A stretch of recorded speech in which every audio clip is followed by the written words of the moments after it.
Salut et bienvenue sur cleboaoriginal.com. Merci de votre fidélité. 5 minutes avec César Ngadi. Tout le monde est d'accord et il en restera ainsi pendant longtemps. Donc 5 minutes, Yangonde Makambo. Na félicité déjà avant Nabanda. Avant déjà Nabanda, je tiens à féliciter ma collègue, ma petite sœur propre, à rejoindre côté opposition. Donc Boyebi Nagansi Bolandaki, Bomonaki Dani Bokombe Tsunami, à côté IDPS Penza, à côté Nakata IDPS, et puis Azali pour soutenir le président Félix Tshisekedi à 100%. On a dit que Batubarolo ba ebele, mais Azali Chouanaye. Et puis à ça jamais, de toute façon, Dani Bokombe Tsunami, à ça jamais déclaration, ou bien Azali qui nous a pouvoir, ou bien Azali qui se guinani. Donc, Bisso il faut toujours retenir que les lots à sali déclaration, Azali Nakati, il y a UDPS, il y a président Félix Tshisekedi, Azali pour soutenir à 100%. Donc, vraiment, na sepeli déjà, na yebisaki bino na motema ya Dani Bokombe ndenga na yebeli petit c'est propre, motema na ya boboto. Agwa ozala na ba assassin wana te na ba médiocre wana te na ba incompétent wana te. Donc azongi nesika na ye il fallait azala sikoyo tokosala makasi po to récupérer Adi Londolé petit nanga Adi Londolé o lelo azali kobunga nzela mais ezali neti oza na secte il faut batu ba benda yo balongola yo na esika wana. Donc toyebi ke Adi Londolé beaucoup médié à rejoindre Pébiso. Donc lelo tout le bela oyo ezali ko intéresser biso, mais avant na banda yango na ko fongola parenthèse, je ferai une toute petite parenthèse na précédente vidéo nanga oyo elekaki oyo na sabolaki Olive Lembe oyo azako sambisa qui première dame oyo ezalaki na respect na mboka na biso, qui première dame oyo bazako bina na yeden on dirait moi si moko ya balabala bazako simbe na Mukongo. Déjà ko simba moi c'est mutu oyo surtout première dame mais ali intimité ba koko simba ekaka boyete Olive Lembo moni ndenge ba sambusi yo na kanambe rwandais parce que yo monaki moninga na yo parce que yo mtopesa ba papier. Donc mariage na bino ezala na mariage en blanc opesa ba papier siko yo azwa moi si na ya rwandais yo siko ya koma ko sambusa yo talaka ke yo avandi na ye atindi yo okonibina na mutu mosusu zo mo ate sabotage. Tanga na yebisaki yo ke ye aza mutu moko nde bolenda butu wana ozwi mafuta okalingi yango neti yaza wana ronflaka yo bwakeli ye na misu wana minene aziki. Après ekozala nango crime moko passionnel biso na biso bacongolais tokotika yo après, mais ozali kondima yango te osalela yango te siko ozomona ndenge baza kosambwisa yo Maman Olive soki lembe. Donc ye mwa mobali avandi aza kotinda okende kobina na mutu mosusu ezali sabotage na ndenge moko ya kosakana te neti yo mpo ozali zoba libala wana ezalaka nango te ye azalaka na mwasi na rwandaise yo eza kaka mascarade mpo boto bamona ye ke abala congolaise. Donc nakanisi Maman Olive Lembe soki ozali mwasi ya mayele congolaise ya solo nakanisi yo moko il faut oyeba makambo nini okosala. Yo moko Maman Olive yo moko omitala bato batala ndenge ozalaki avant tango rwandais wana azwaki yo na ndenge ozali sikoyo botala bino moko na photo oyo bozo komona Maman Olive avant na sikoyo ndenge akoma. Donc moto wana aza moto a confiance te alia au doc et puis sikoyo apesa yo poison moko ya ba ane ebele ezolia yo muke. Donc Maman Olive nakanisi soko za moto ya mayele oyeba makambo okosala parce que yo pe okoki ko aider biso. Lelo eloko ezali ko intéresser biso wana ezalaki une toute petite parenthèse on a fongolaki pour na bino na faire comprendre bino sous plutôt faire comprendre Maman Olive Lembe wana comprendre que mutu wana azali na ye. Donc mobali na ye te salaki kaka po azwa ba papier na ye sikoyo azongela mwasi na ye oyo ya rwandaise. Lelo ezali tozali koloba ke po boyeba ke mercredi 1er août 2018 oyo ekozala retour ya président Jean-Pierre Bemba. Mercredi 1er août 2018, Jean-Pierre Bemba, après 10 ans et absence na mboka na biso, azali kozonga na mboka na biso, na mboka na ye, po akutana na ba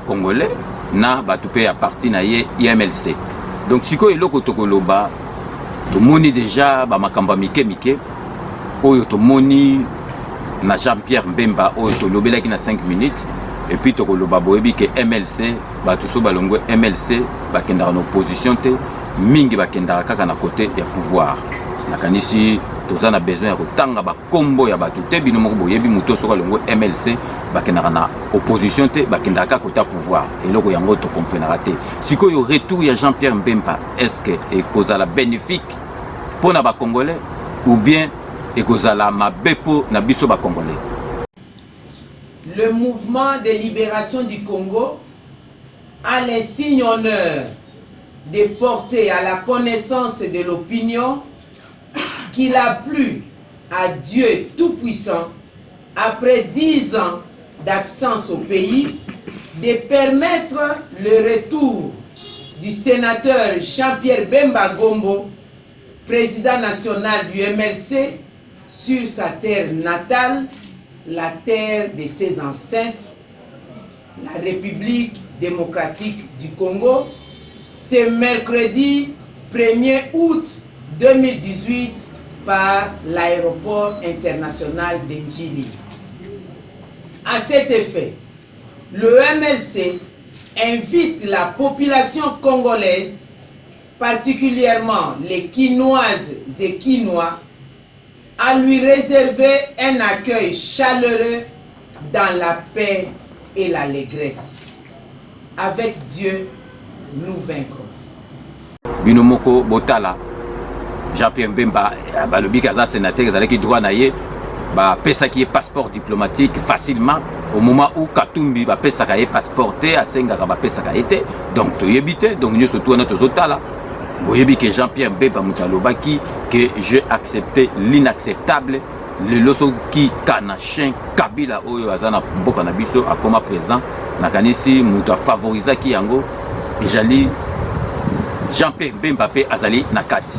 Siko le 1er août scénario ni nekozala après le 1er août ndenge Jean-Pierre Mbemba azali kozonga to ndimite que Jean-Pierre Mbemba a repostulé pour akoma président mboka na biso. Siko Jean-Pierre Mbemba musala na nini tango akozonga na mboka na biso tomonaki na ba makambu ndenge zali tozali ko sentir que MLC na PPRD bazali neti na masolo moko. De toute façon tokoyeba yango au courant ya mois ya août oyo sikoyo ba surprise nini tokozwa na retour ya Jean-Pierre Mbemba. Toyebi ke machine à voter batu balingi yango te, toyebi ke élection batu balingi yango te parce que bayebi ke kanachin Kabila a triché. Sikoyo retour ya Jean-Pierre Mbemba ezali po na nini. Tokotia na bino ba image bomona quand même que ma machine à voter yango na mboka ndenge toyebi mboka moko eza penza mboka solo botala ndenge bazali ko transporter ba machine à voter on dirait tozali na moyen âge ou bien na l'âge de pierre taillé toyebi te botala penza na ba voiture ezate bazo transporter ba machine à voter na ba pousse-poussière botala bino moko.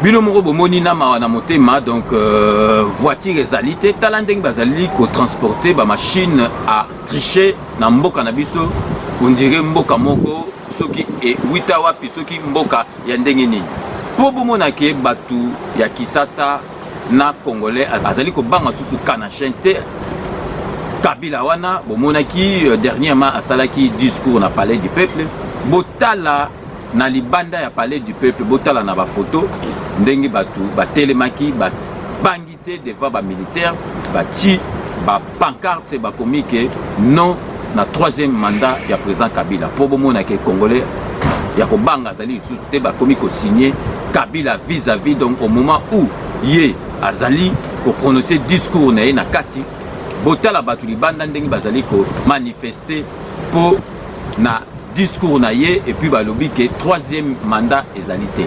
Mais à part cela botala ba nyangala kata mususu bazalaki na kati ba pesi bango soki ba $10 soki ba $20 botala ndenge bazali ko acclamer kana chien wana ya Rwandais ya mono zomona ke Kabila azali ko nyoko la biso moko ba congolais parce que bazoba kaka ezali biso ba congolais to tikibino na ba image botala ndenge entrée ya Kabila na zoba ya mwasi na ye ndenge ba congolais oyo bapesi bango mbongo basangisi bango po ba acclamer donc Kabila amona netike congolais alingi ye.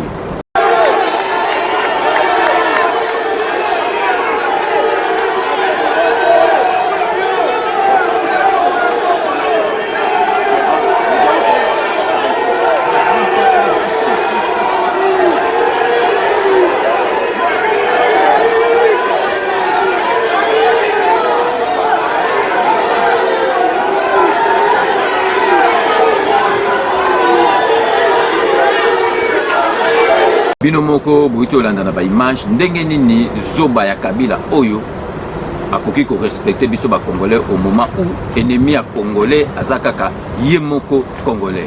Donc l'avenir nous dira la vérité. Ndenge na tseki bino ne bandeli Jean-Pierre Bemba le 1er août azali kozonga na mboka na biso. Sikoyo soki azongi na mboka na biso nini ekoleka vis-à-vis ya politique, est-ce que akoyela biso biloko oyo biso tozali kolinga pona kolongola kanambe ou bien akoyela biso masolo mususu. Donc nakoki kolobaka ke l'avenir nous dira la vérité parce que masolo ango est bâti. Donc 5 minutes ya lelo ndenge tolobaka ke nous vous laissons les soins d'en tirer vos conclusions et de nous faire parvenir vos commentaires comme d'ailleurs vous en avez l'habitude. C'est la fin de ce 5 minutes. Merci de l'avoir suivi. J'aurai le grand plaisir de retrouver tous les friands de 5 minutes avec César Ngadi dans 48 heures pour un nouveau numéro. D'ici là, portez-vous bien et à très bientôt. N'oubliez pas, tout le monde est d'accord et il en restera ainsi pendant longtemps. Ndeka Nazolo Belabino na 2018 Oyo, Kanambe Amata Akita, Akozwama Solo na Mbunchube na Dikosi.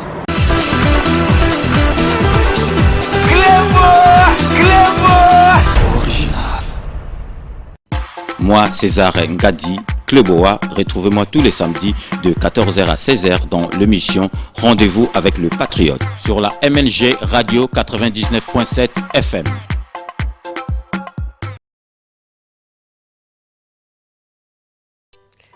Avec Sepela TV, besoin que tu aies un exaté.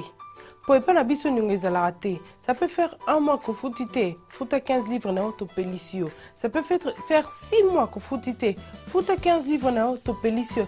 Même plus de 1 an, ça c'est plus de 1 an, non, foutate au kanisi kozana nyunga makasi. Comme tu sate maman, comme tu sate papa. 15 livres à pamba pour rétablir service non. Et je te dis, on va na anda ko Europa Bilinga, c'est Sepela TV.